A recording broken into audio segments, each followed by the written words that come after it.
Our guest today is Kirsty Salisbury. Kirsty is driven by a passion to live her best life and to help others. A strong believer that we can all design our future regardless of our circumstances. She is a dynamic speaker, a coach, and she is the host of Let's Talk Near Death podcast. So sit back, relax, and enjoy the program. Thank you for watching.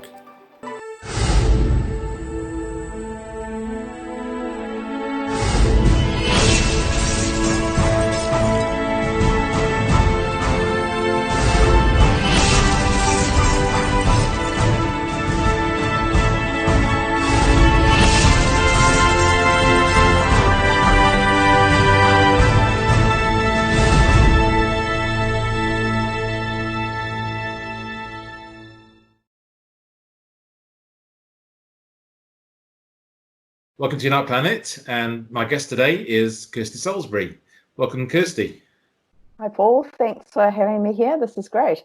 Oh, thank you. Welcome to the show. And Kirsty is a near-death experiencer, and personally, and she's also interviewed me on her show, which is KirstySalisbury.com, isn't it? Yes, it is. Or letstalkneardeath.com is the name of the show. Let's Talk Near Death. Yeah, thank you very much. And so today we want to talk about near-death experiences mainly, and her own experiences. And so Kirsty, would you like to begin about telling me about your own near-death experience? Sure. So going back quite a few years now, I had just turned 12 years old and I lived a very full active life. I was a competitive gymnast and I was just racing around. You couldn't keep me still. My parents talked about how I bounced off the walls and the ceiling, and I was really just living life to the max back then. And I'd been training really, really hard for a competition that was coming up. And then there was one day, during the day, I just felt so tired and exhausted. And I thought, oh, that's a little bit weird. I figured that I'd probably been training too hard. So I took a day off training and I decided to go and have an early night. So went to bed really early that evening, and it was a school night and I was just expecting everything, to get a good night's sleep, wake up the next day and carry on. And I fell asleep that night, woke up a couple of hours later. So by that stage, everybody else had gone to bed. By that stage, it was, quiet and dark in the house. And I had this very severe headache. So it was a headache like I'd never experienced before. I wouldn't say I'd had many as a child. I can remember not really knowing what a headache was because I wasn't sure whether I'd had one. But this night, I knew that I had a headache, and the pain was really pinpoint. It was right up here on the side of my head. And I felt like I could pinpoint the pain. It was just the strangest feeling. And I tried to get up out of bed. And as I got my feet over the side of the bed, I collapsed down onto the floor. And I thought, oh, that's a bit weird. And I was stuck lying on the floor and I was trying to get back up, try and stand up, and I couldn't stand up. And basically I ended up lying on the floor for a little while and banging around and thrashing and making a little bit of noise as I was just trying to stand up. And I was so confused and I was so overcome by this pain that I had. My mother luckily heard me in the middle of the night making a bunch of noise, and so she came and she found me there on the floor and just sort of said, well, what are you doing? It's the middle of the night, get back out, time to go to sleep. And realized at that point that something was really wrong. I said to her I had this headache, that I wasn't feeling well, and she managed to get me up and then take me into the spare room where she spent the night with me. And I'm giving you a lot of detail here because it's so, I can recall it so clearly. Sure. Next thing we know, it's the next morning, and like I said, I usually was up really early bouncing around the house because I was just full of energy. And so it was about 7:30 and my parents, I wasn't awake. They came into the room, the spare room where my mum had been with me. She was trying to wake me up, couldn't wake me up. And then after quite some time, if you can't wake somebody up and they haven't been very well in the night, you start to get a little bit more concerned. Mm-hmm. So my mother phoned the doctor came around and he did some checks on me. And then he just said, get an ambulance, we need to go, phone a helicopter. There were no helicopters available, but it was a matter of literally life and death. So at that point, it was all a bit of a panic. They got me off to hospital. I was rushed raced straight through. They ended up operating. So what had happened was I had a AVM on my brain, which is an arteriovenous malformation, which basically just means in layman's terms that before I was born, my brain was slightly deformed. Of course, you couldn't see it because you can't see your brain. There's no reason to believe that anything was wrong. What can happen with these is all the blood vessels can be they can be, a little bit unstable, I suppose. And so the blood pressure had started to build up in my head, which is why I could pinpoint that pain. And it was being blocked. The blood flow was blocked. The blood pressure was building. And then that meant that the blood vessels eventually burst and I had a brain bleed. Wow. So part of that brain bleed meant that I also had quite a stroke. So that is why I believe when I got out of bed, I was lying on the floor there and I couldn't move my body. Well, my left side of my body, I just couldn't get it to function, was because I believe I'd already had the stroke as a result of the brain bleed in the middle of the night. So they raced me through, and the idea was to operate on me and to remove the issue and also just to tidy up, get the bleeding to stop. So they're operating on me. They put in some little clips in my head to seal the bleeding, to get that to stop. And as they're operating on me on the table, I flatlined. So they basically lost me on the operating table. They then brought me back, was very lucky, and then carried on with the surgery thinking, this is really grim. We have just got to get her to a point where we can get her stable. And then I flatlined again. So at that point, they were realizing just how dangerous the surgery was. It was dangerous because it was in quite a different place in the brain, quite deep in the brain. So to get to the problem area, it wasn't surface level, which is why it was so dangerous. And we're talking over 30 years ago. It was quite a long time ago that this was all happening. So medical technology today, maybe it wouldn't be a problem. Maybe today they'd have different ways of doing it. But back then, they were literally digging around in my brain trying to remove this issue. So I flatlined on the table. They brought me back the second time. And at that point, they decided that the surgery was way too dangerous, that they would abort the surgery. And so the idea then was really just fix me up, the bare minimum, get me stable, put me back together. Then when I woke up and recovered, they would give me a couple of months to stabilize and recover from this massive medical event that I just had. And the idea was that they'd go back and fix it many, many months later to, give my body a chance to recover. So I woke up from a coma about 5 days later. And when I woke up from this coma, I had this amazing knowledge of everything that had happened.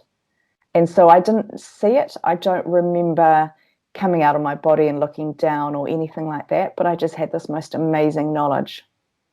And the nurses were coming in, they're trying to tell me what had happened and, being very gentle, saying, look, you've been really unwell and you've got some things to work through, and just being really kind and trying to explain the situation to me. But I already knew, and I knew that my life was exactly as it needed to be. So I had no concerns. I had tubes everywhere, and I was trying to tell them, take the tubes out. We don't need them. I'm going to be okay. I'm going to make it from now on. There's no more dying. There's no more going back to what we had. And obviously they didn't really believe me because I've just woken up out of a coma. Now, at the same time, I can remember my parents getting in the car. I was watching them get in the car to come to the hospital because they just received the phone call that I'd woken up. I could see around the room at the same time. And I remember seeing different things happening at different times and thinking, oh, that's kind of cool. It didn't really stick out to me as unusual. It just seemed normal to me. And then as they're coming, I'm starting to remember being in this place of extreme nothingness. And I was in this place, I would call it, in near-death experience terms, we call it a void, where there is just nothing. And I remember being in this place of absolute nothing and being a little bit confused. Why am I here? What am I here for? What is this? And I could hear this voice inside of my ear. And I recognized it as my father's voice. My father was alive and well at the time, which is another interesting part for a near-death experience, because more often we would see people who are deceased loved ones or ancestors or something like that. So my father's voice was in my ear, but at the same time, it was galaxies away. Like, I can't explain. It was close and far away all at the same time. And it was this overwhelming sense. And it was kind of just over my right shoulder, just behind me to the right. And he was saying, you have to squeeze my hand. And I was thinking, this is really strange. I don't understand. I thought, I'll squeeze his hand. So I went to squeeze his hand. I didn't suspect that I was having brain surgery at the time. I didn't suspect anything. It was just we were in this place. Mm. So I tried to squeeze his hand, and I couldn't find my hand to be able to squeeze him. I couldn't find him with his hand to be able to squeeze his hand. And that was where we were kind of floating between. He wasn't even with me, but he was right part of me. So I'm trying really hard to connect with him, to squeeze his hand. And the desperation's building that I needed to do this for a bigger, it's quite hard to put into words. It was almost like there was a purpose assigned to it. If I didn't manage to connect with him, the future of whether it was mankind, and this sounds quite arrogant, and I can hear that as I'm saying it, there was just this overwhelming sense of responsibility that if I didn't squeeze his hand, if I didn't connect with him, something wouldn't be okay for the rest of eternity. So I'm thinking, okay, I'm going to have to give this everything. He's getting more desperate. I'm getting more desperate to find him, to connect with him. I decide that I'll give everything to it. So I brace myself and I think, I'm going to die. I'm going to give myself so much to this. I'm actually going to kill myself by doing this. So I sort of brace myself and I think, right, okay, this is it. Here we go. And I count down 3, 2, 1. And then I just gave my soul, my everything I had to connect with him. And I don't know if I squeezed his hand. I don't quite know what happened there, but there was a little twitchy thing that happened. And then there was this booming, silent white light. Again, that's the only words I've got for it, is because it was just this most amazing transition. Like, my whole world just opened up. And I was in this place of white. And it was warm, and it was welcoming, and it was beautiful. And there were angels or beings. Yeah, I'll call them beings because I didn't know what they were. I now believe that they were angels. And there were waves and waves of them, and they were just as far as I could imagine. And they were welcoming me in, and they were there, and they were singing, and just this most amazing feeling of, wow, you're here. Mm-hmm. And then around me were, I'm going to say 7 or 8 beings. I didn't count them. I was kind of just in this, wow, where am I place? I wasn't connected to what was taking place. I was just in this emotion and this feeling. But there were beings around me. And I remember thinking, oh, wow, I want to be with them. I want to connect with them. And they were there, and they were cheering and celebrating more than anybody else was. And they were there just for me. So I tried to look at them, and I tried to understand who they were, what they were. But they had no features. They were, I would say they were kind of like silhouettes, but they were 3D silhouettes. They weren't, they weren't 2D, but I couldn't see any features at all. But I knew that they were there for me, and they were so happy that I was there. And I was just there basking in this and feeling these waves of, it's almost like celebration. Again, can't put it into words. There was just something happening, and I felt like it went on so far, and I was loving it. And then that's when I woke up from the coma. And then that's when I realized I had the tubes in me. That's when the nurses were all excited that I'd woken up. They were coming in. And so I don't know at what point this experience had happened. And it was quite a confusing experience. I didn't really know what to do with it. I mean, we're talking over 30 years ago. I'd never heard of a near-death experience. I was 12 years old. I had no worldview. I had no concept of, well, very much at all. You know, I was just a kid being a kid, living a life of gymnastics, basically. And I can remembering this experience and not knowing what to do with it. So I didn't really do anything with it. And I thought it was really strange. So my first thought was my father being there. I knew I'd been unwell, that they'd operated on me. my thought was my father had been in, and when I was in a coma, he was holding my hand and he was asking me to squeeze his hand and let him know that I'd be okay, which seemed like the logical thing. But it was different to that. I thought, oh, that doesn't quite match up. And again, I can't explain why. So when I got a little bit better and when he did come in, his first words to me were, wow, we nearly lost you, kidder. It's just the way he spoke to me. And I went, I know. And he says, no, but twice. You died twice. And I said, I know. And then I asked him about it. Were you there holding my hand? And he said, no. He said he hadn't been there, but we had another family friend who had been in, and she'd done that, and she'd talked to me and shared all sorts of stories and things with me. He said, do you remember her coming in? And I said, no, I don't. I have no memory of that. I remember you. So he kind of clammed up at that point. It turns out that it was so emotional and so difficult for him that he spent most of the time outside of the room. It was just a little bit too hard to see me in that state with the pipes and the tubes. And I had a very big surgical scar on the side of my head, obviously. And it was still touch and go until I woke up. They just didn't quite know what was going to happen. So he hadn't been there holding my hand, squeezing it, saying, can you let me know? And like I said, when I had my experience, it was more than just letting him know. There was this level of responsibility. There was this level of something greater than me. And I never was able to see him or connect with him in the way that I'd expect to. So quite an unusual experience. And then obviously I've woken up in a critical care unit, being told it's amazing that I'm there. I'm paralyzed down the left side of my body. And I'm just thinking life is great. Life is exactly how it should be. It is perfect. And I could see things.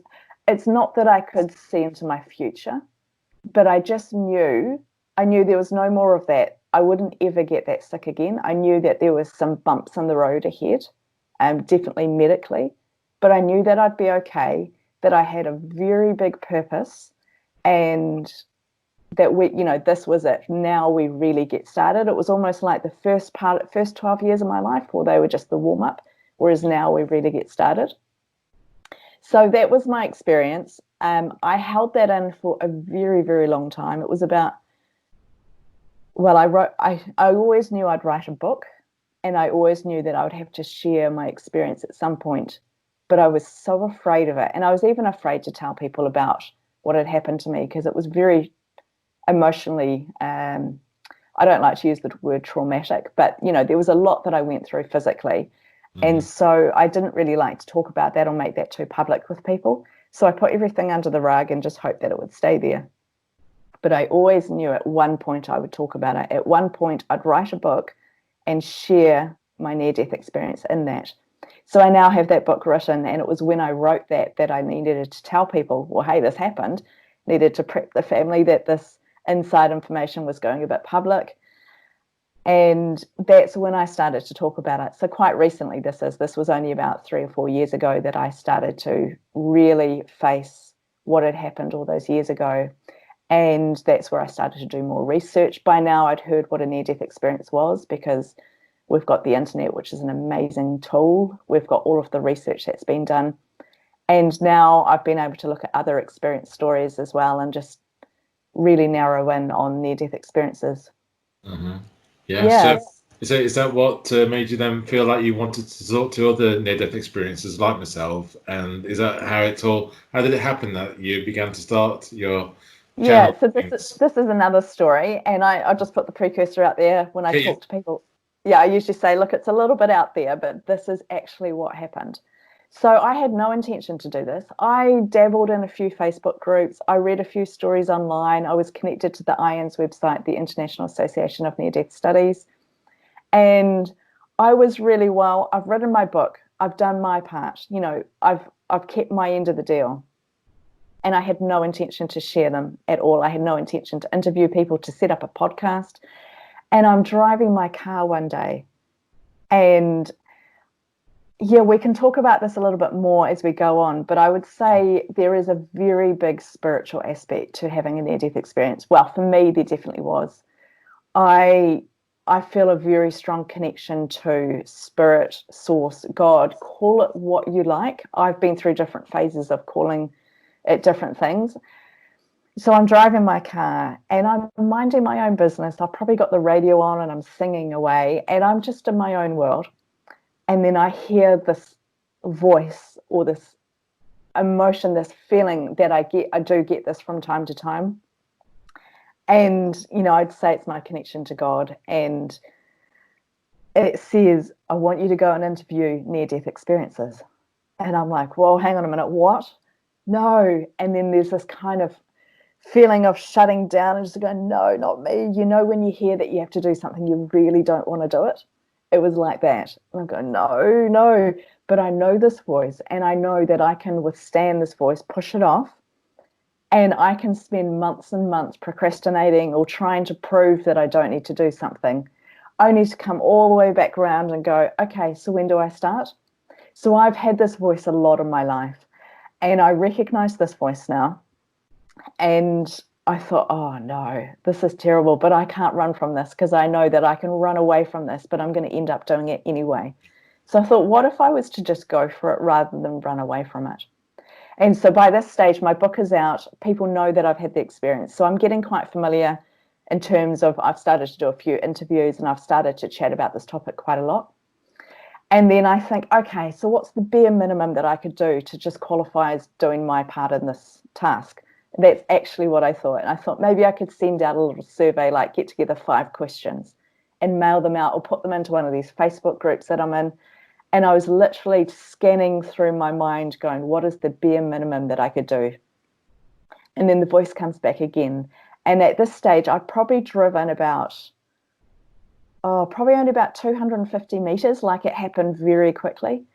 And this time it came back stronger and louder and just said video interviews, video and spoken audio. So I was like, okay, there's no filling in pieces of paper. There's no survey monkey. There's no easy way to do this. I actually have to have a face on it. People are going to know it's from me. Whereas until that point, I'm thinking I could send it out from someone anonymous or, how I could get around that. So that's how the podcast came about, is I had this voice. So anyway, I go home that night and my husband, he's so caring and he's exactly calm, I suppose. And I just go, I think I've got a new task. And he looks at me like, okay, what is it this time? Because he's quite used to me coming out with these quirky things and I want to try this new thing or, I feel led to do something. So he just looks at me, well, what is it this time? And I go, I feel like I'm meant to interview people who've had near-death experiences. And he just goes, yeah, you'd be really good at that. So I went, what? So I decided to have a go. So I didn't even know people at this stage. Apart from in these Facebook groups, I didn't know a single person who had had an experience themselves. Mm-hmm. I didn't know how to go about this. So I literally just created a post a couple of hours later after driving that said, I'm looking to interview people who've had a near-death experience. If you'd like to share your story with me, get in touch. It was very basic. It took quite a lot for me to post that because I was really nervous. But I thought, well, I'm going to post that. No one's going to come back to me. Nothing's going to happen, but I've kept my end of the bargain. Mm-hmm. So I posted this thing and then the comments started to come and there were a couple of comments and then a couple of personal messages. This was done through Facebook. So people started to message me and I accepted those requests and then started to have these conversations. And I came out with, I think there was about 6 or 7 in this one time, which was amazing. And my mind was blown. I was thinking, how on earth do I suddenly have people to come on a show that I'm really scared to do, that this morning wasn't on my radar whatsoever? Mm-hmm. And then by the time I'd interviewed those people, I now had a few requests from other people coming in.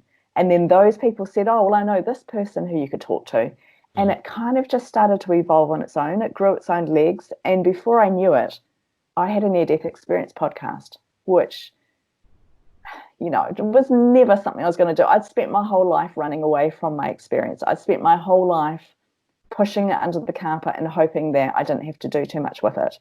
So that's how I ended up doing the podcast. I'm now many, many, many episodes in, and it is the favorite part of what I do. I absolutely love the interviews, and it has just grown its own legs. I haven't had to really chase. People come to me with amazing stories, or I'll pop up a post and get more people coming in, and I just love to share these experiences. I love to hear what people have been through, what they've experienced, and see the themes and the underlying things that, are coming out of all of these different experiences from different cultures, from different regions in the world. And again, that's the great thing with the internet, is you can chat to anybody anywhere, which is how we're chatting. So Exactly. Yeah. yeah. That's why, I did an interview with you. Thank you very much. And, it was brilliant to be on your show. And I just love your podcast, honestly. You do Oh, a great, thank you. great job. Great job. And synchronicity Thank will you. put you back on the path, won't it? Synchronicity will always, even though you try to sweep it under the carpet, run away from it, it will still take you there, won't it? I think. Yeah, and when I look back, I think I probably always knew. I was just afraid, just like the book thing. That was a bit stronger. I always knew that I'd do that at some Yeah. point. Yeah. Back then, I didn't know what a podcast was, but it doesn't really surprise me that I'm out there talking about it when I think about it. So, yeah, and I'm having so much fun doing it. So I love that. Yeah, thank you for your feedback. I love to hear that people are enjoying it and that Definitely. it is helping the world. Yeah. Yeah. Well, I think also one of the most recent ones he did was about the coronavirus. We had like several different guests on Yeah. about the coronavirus and how they perceived it. That to me was very, very healing for me to watch. Very, very healing. So thank you from me. Oh, good. Yeah, good. Thank you. That's the goal, is I want people to be connecting with life and purpose and the reason that we're here. I want people to think about death as well. Death is a very much a taboo conversation, and we don't talk about it till it either happens or it's too late. And it's opened up so much by doing the podcast, talking about the near-death experiences. I think it opens up so much to talk about death itself. And when we talk about death and we look at death, then we also look at life and how we're living. And I feel so lucky to be here. I know Mhm. many experiences, can't wait to get back. I mean, I can't wait to get back, but Yeah, I just feel so lucky to be here. And I think we need to live the biggest, juiciest lives that we can. Let's really embrace living. So absolutely. thank Yeah. you. Yeah. And making memories, isn't it? And connecting with people. Oh, definitely. Yeah. Definitely. Yeah. Yeah. That's it. So, in regards to your own experience, did you have like a life review at that time, or any part of that time? Do you remember anything like No, that? no. No. And part of Okay. me is like, why not? Oh, ripped off. But I got what I needed. Yeah, of Um, course. Yeah. yeah, I mean, it's a blessing and a curse, isn't it? People who have these very in-depth near-death experiences with the life review, and they travel to multiple places and see different things and learn about different things. Often I think that they've probably got quite a lot more to deal with when they come back. Hmm. So no, I didn't have a life review. The closest I had was waking up and just knowing some things, Yeah. feeling that everything was aligned, and just having understood different little things in the future. I get a lot of deja vu, and that's an interesting topic for me, because I wonder, well, why does that happen? Is that because I have actually seen it before, or is that a little indicator that we're on the right track? And I know everybody gets deja vu. Hmm. And yeah, it's always been something that's interested me, because I think, why do we have that? What makes that happen? Is it just a short circuit in the brain? Who knows? But I get a lot of that, which is, it makes me wonder what I've seen before. But yeah, I didn't have a life review that I'm aware of or that I can remember. So Okay. Yeah. no. Okay.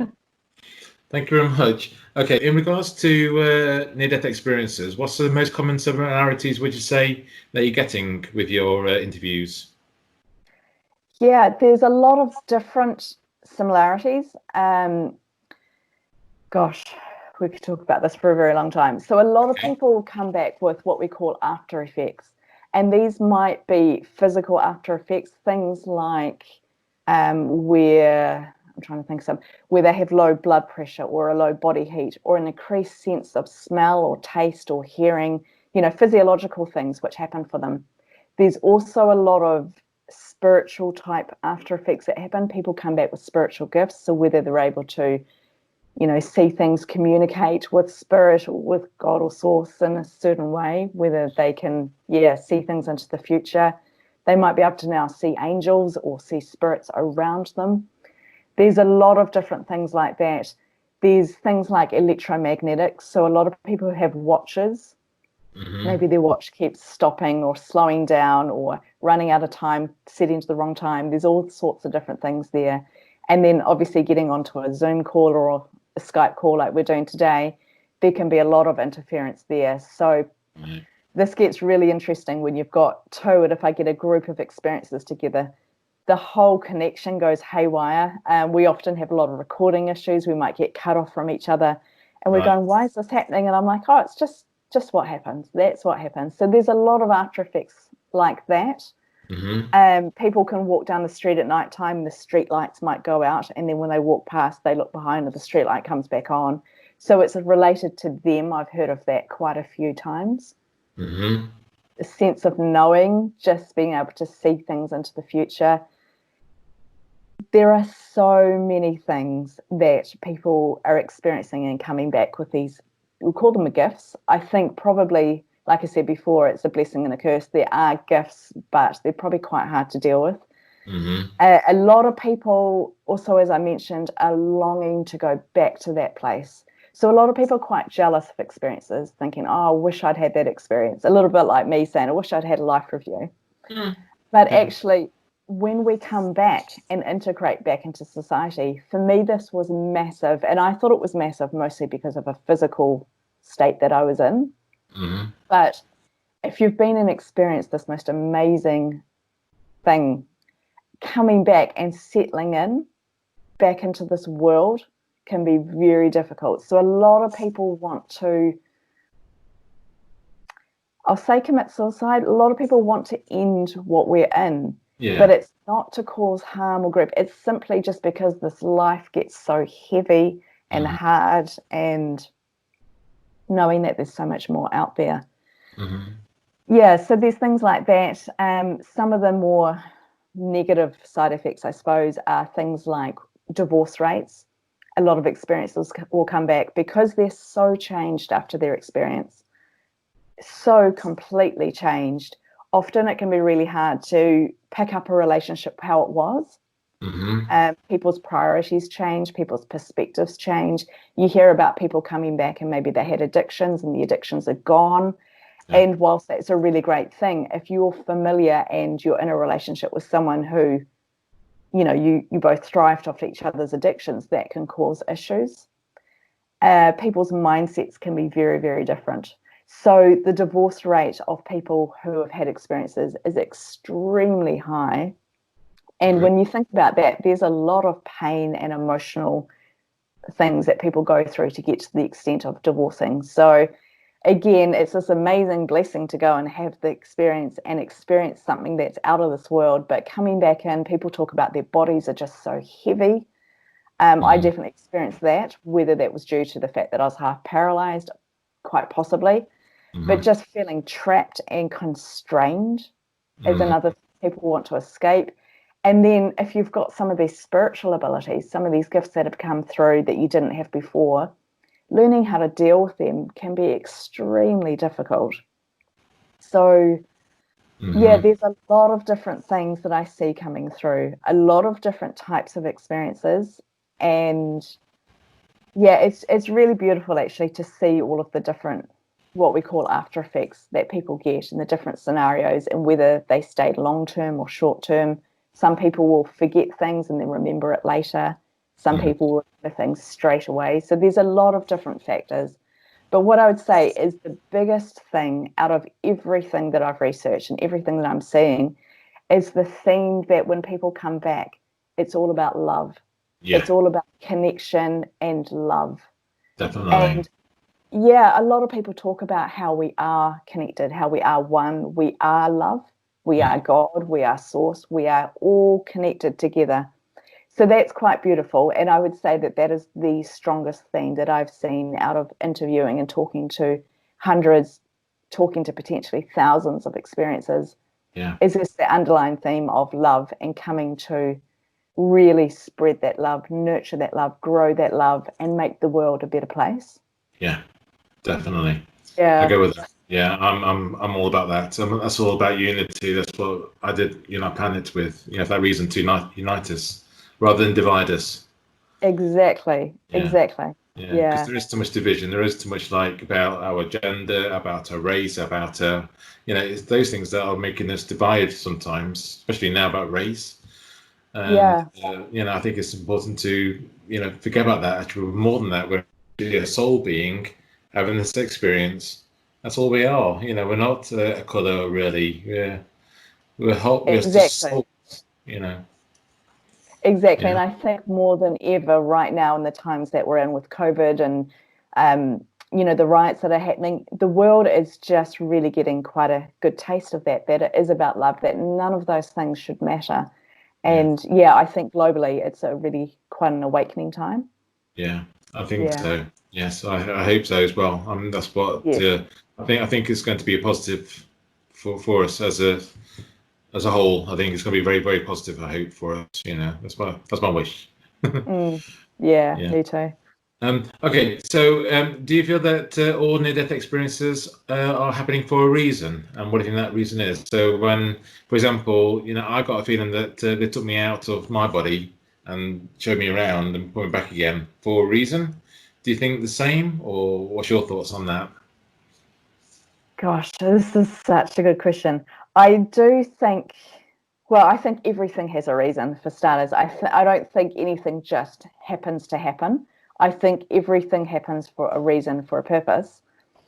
I would say quite a lot of experiences happen for the individual, that it's something that they need to go through for their own development or for them to, I don't know whether I'd say get back on track, or it's really hard to understand. And I ask this all the time, how come some people have it? Like I've had people, and I had a girl contacted me last week, and she was in the most life-threatening car crash that I've ever heard of.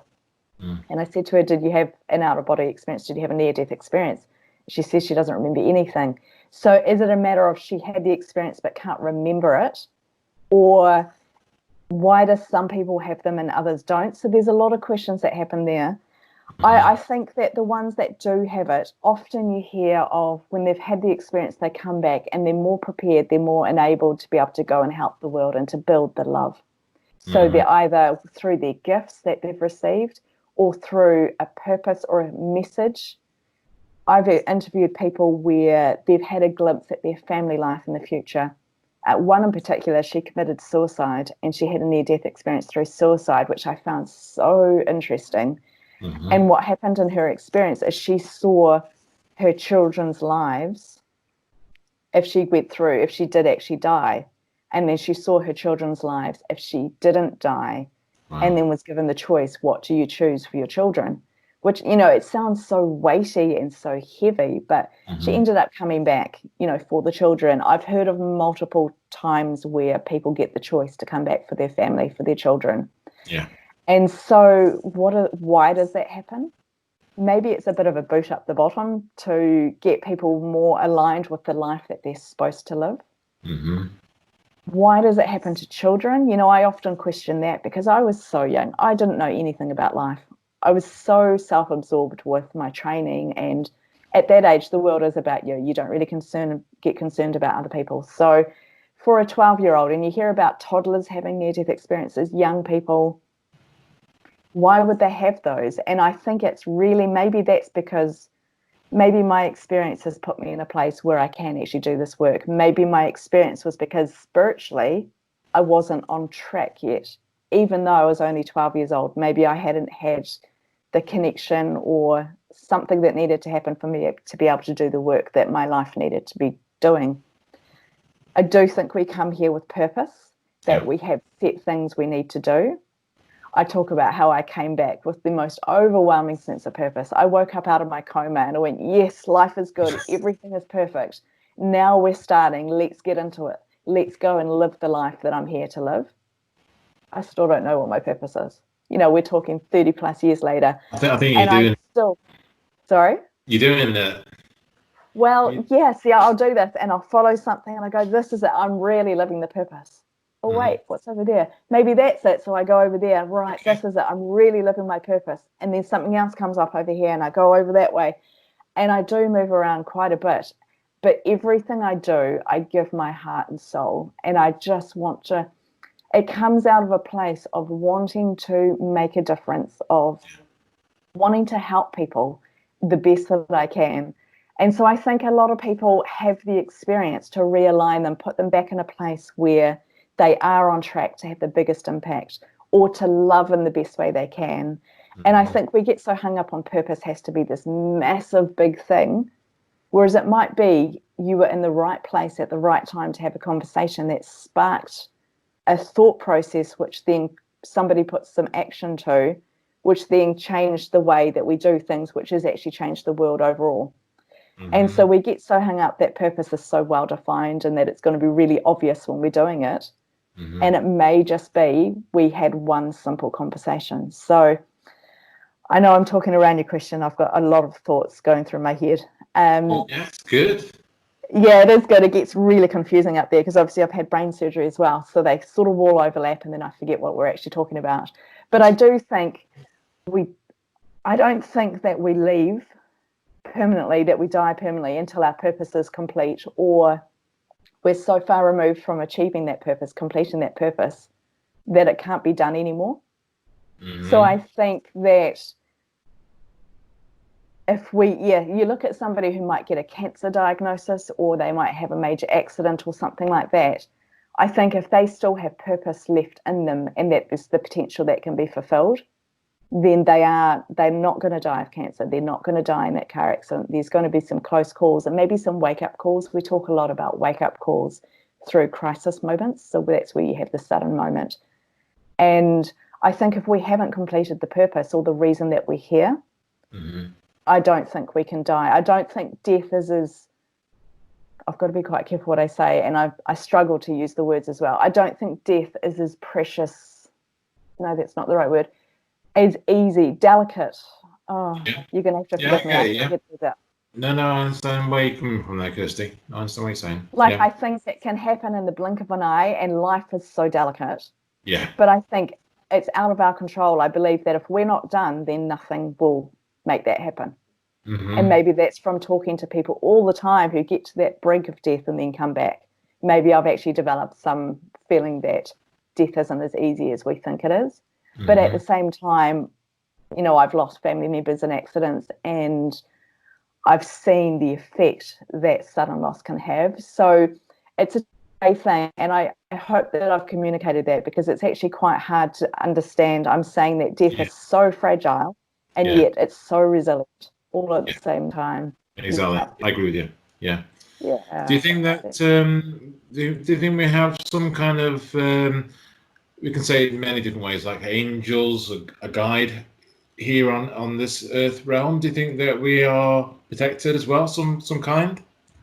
I do think that. Yeah. So when I saw the group around me, what I call the silhouette, the 3D silhouettes. Yeah. I believe that they were the closest to me. We talk about soul groups. A lot of people talk about how we have a group that we reincarnate with, we keep coming back and maybe we change roles of who plays which role, whether it's the mother, the daughter, the auntie, the neighbor, whatever that might be. And I do think that we have protection around us. I believe that we have higher beings or protecting beings who are with us all the time that we can call on and we can ask for help. And yeah, I mean, people also like to talk about darker entities and things like that. I do think they exist. I think we can call on help and that we can get spiritual help, that we have angels. I believe that that group of people were either my soul party or some angels who were there, a very strong influence in my earthly life. Yeah, and I think we all have that as well. I think so. Yeah, me too. Yeah, that's why I wondered if you saw the same things that I saw as well. I sometimes just go off target a little bit, but I was driving, I'd say about 15, 20 years ago, and I was looking left, I looked right on the road, and I'm just about to go over, to turn right. It's like a crossroads, so. And then next thing you know, I saw towards the left a black vehicle bombing it. And next thing you know, I'm actually on the other side of the road. And I'm thinking like, oh, wow. I just felt literally, I was just like picked up and just, that was, so that was my little experience. I thought something weird. It was almost like I came out of the Matrix for a second. Yeah. But it was very, very strange for me. And I've had a few of those things like that. Wow. Yeah, and a couple of instances where I thought that was it, I'm about to go, but then I was just like, some glitches and I'm back somewhere else, or it's very, very weird. But anyway, Yeah. I've got to stop No, it's very interesting. I do hear of some experiences who, they talk about seeing angels, or they were lifted up out of something, out of the accident, and then they watched the accident happen, and then they were back in their body, but they were safe. Or I do think there are definitely times where angels can help us or protect us. And it's fascinating. It's really interesting. So do you sense quite a strong purpose for you as well? Do you have that sense? I don't have like yourself. I don't have an ego really, but I feel like I am here to help. I'm here to do my own little cog in the wheel of humanity, just to help humanity to get over. I think, especially even now, to get over this period and to work as a better society, because I think we can be, through technology, a little bit too selfish. I call social media unsocial media in general. I think it's just becoming a bit cold, a bit too. I think it's just not a very nice way it's heading. So this is a wake-up call now. This virus situation, people are now really thinking outside the box a little bit more, and hopefully, if we can help to give our bits, just to give influence and help and teach. Definitely. I think we can help. I think we can help society a bit more. Definitely. It was interesting. I was actually asked recently whether I thought that the world was having a shared near-death experience, like a global near-death experience. Wow. Which I think is a really interesting concept, because if it was going to happen globally, this is pretty spectacular in my view. Yeah, it is. Yeah. Well, we're all reviewing our lives, aren't we? Almost, because we've got nothing else to do sometimes, so we're just reviewing our lives. Yeah. Exactly. And I don't think we're going to go back to how we were. So I think it is a total change and shift in the way that we do things. Mm-hmm. So very interesting. Yeah, for the positive. Exactly. Mm-hmm. Yeah. And so in regards to reincarnation, do you think we reincarnate, or do you think we can do it all in one go? We'll learn everything we need, and then what happens next? What's your thoughts about reincarnation and all that kind of thing? Again, a huge question. Mm-hmm. It's taken me a while to get there, but I do think that we reincarnate. So after experiencing what I experienced and seeing what I saw in that white light, the feeling of I was home, that I was familiar, I was back again. That makes me feel like we do cycle through. There are loads and loads of stories of reincarnation, especially on YouTube, on the internet. And, I used to look at them when the internet was quite early on. I used to go and look at all these stories and just fascinated by them. You see kids with the most amazing memory, and they follow the specific details. People who feel like they've been somewhere before. Again, the question of deja vu pops in. Mm-hmm. I do think that we come back. I do think that we go through circles. And the soul group's a big thing. Whether we connect with our soul group and we all take in turns, I don't know for 100%. We don't know anything for 100%. But my guess is that we probably do that. That each lifetime we come back, we have a different experience to learn different things, and to learn different things to be able to love more and to increase the goodness in the world, increase the love. So the second part of your question was, then what? Mm-hmm.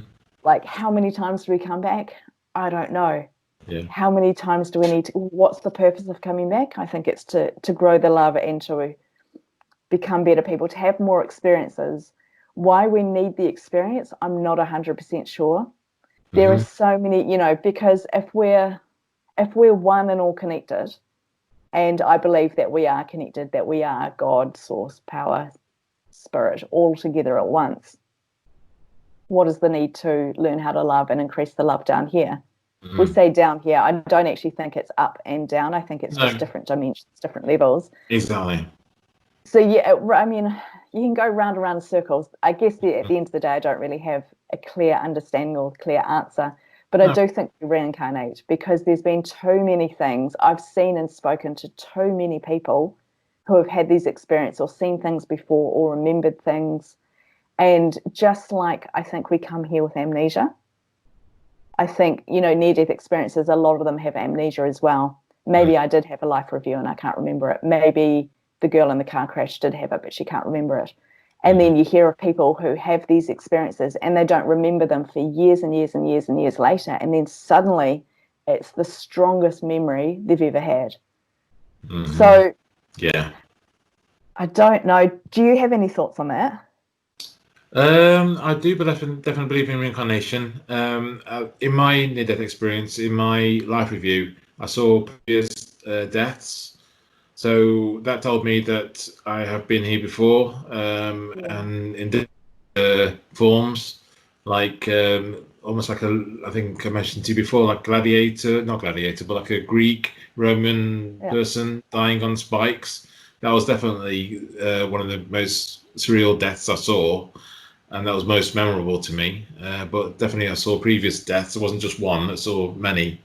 But that was most surreal. That's why I remembered it more. But yeah, and I also saw in my near-death experience my future. I remember saying to you that I saw Russia, my connection to Russia.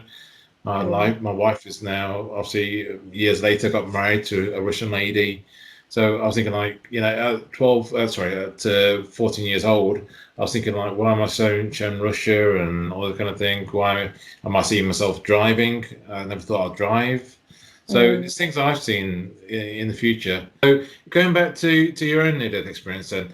So what do your family think about it, or after they heard it? What do your parents and what do they all say about it?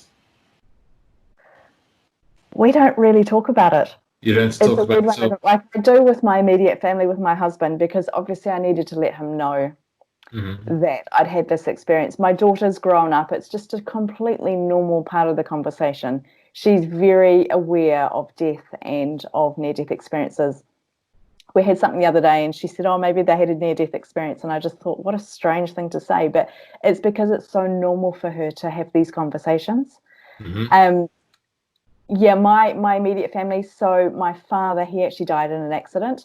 Okay. That's a whole nother story, because there's a really beautiful spiritual connection, which makes me wonder, because I was devastated. He was one of my closest people in my life. When he died, I really struggled with, but he was in my NDE.